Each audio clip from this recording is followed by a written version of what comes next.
పెందుర్తి మండల పరిషత్ కార్యాలయంలో ఎమ్మెల్యే పంచకర్ల రమేష్ బాబు ప్రజా దర్బార్ పీజీఆర్ఎస్ నిర్వహించారు. ఈ కార్యక్రమంలో 183 అర్జీలు స్వీకరించగా భూ సమస్యలు, రోడ్లు, కాలువలు, విద్యుత్ పెన్షన్లు, రేషన్ కార్డులపై ఎక్కువ వినతులు వచ్చాయి. ప్రజా సమస్యల పరిష్కారంలో ఆలస్యం వద్దని అధికారులను ఆయన ఆదేశించారు. రిపీటెడ్ అర్జీలు రావడం యంత్రాంగ నిర్లక్ష్యానికి సంకేతమని హెచ్చరించారు. సమస్యలను తక్షణం పరిష్కరించాలని సూచిస్తూ ప్రజలు ఈ వేదికను సద్వినియోగం చేసుకోవాలని కోరారు. ఈ కార్యక్రమంలో పలు శాఖల అధికారులు, ప్రజాప్రతినిధులు, నాయకులు పాల్గొన్నారు.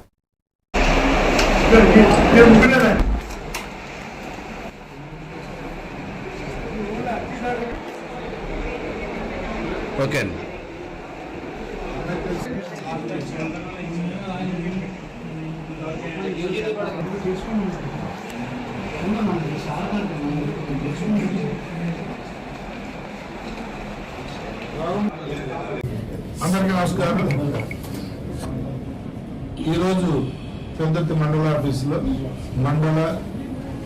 ఈ ప్రాంతానికి చెందిన వార్డుల ప్రజా సమస్యల మీద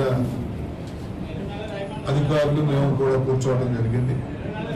ఏదైతే ముఖ్యమంత్రి గారు ప్రతి నెల 4 రోజులు, వారానికి ఒక రోజు ఈ ప్రజా దర్బార్ లాగా ప్రజలతో వినతం తీసుకుని పరిష్కారం చేయమని చెప్పి పిలుపునిచ్చారు. దానికి అనుగుణంగా ఈ కార్యక్రమాలు తీసుకుంటా ఉన్నాం. అయితే ప్రజలందరూ కూడా రిపీటెడ్ ఒకటే సమస్య పరిష్కారం అవ్వలేదని ముందుకు వస్తూ ఉన్నారు. దయచేసి ప్రజలను కోరేది ఒకటే, మా అధికారులను కోరేది ఒకటే. దీనికి ముందు కూడా అర్జీలు తీసుకోవడానికి ముందు కూడా మా అధికారులందరితో మాట్లాడాం. ఏ అర్జీ అయినా ఇమ్మీడియట్గా కొన్ని అవనవి ఉన్నా కూడా అవ్వదు, ఎందుకు అవ్వదో కూడా చెప్పేయాలి తప్ప రిపీటెడ్లీ వీళ్ళని తిప్పుకునే కార్యక్రమాలు చేయొద్దండి. అవి అడుగుతున్నవి ప్రజల పరిష్కారానికి నోచుకున్నవి, సులువుగా ఉన్నవి, ప్రభుత్వం చేయగలిగినవి, అధికారులు చేయగలిగినవి ఇమ్మీడియట్గా అటెండ్ అవ్వండి.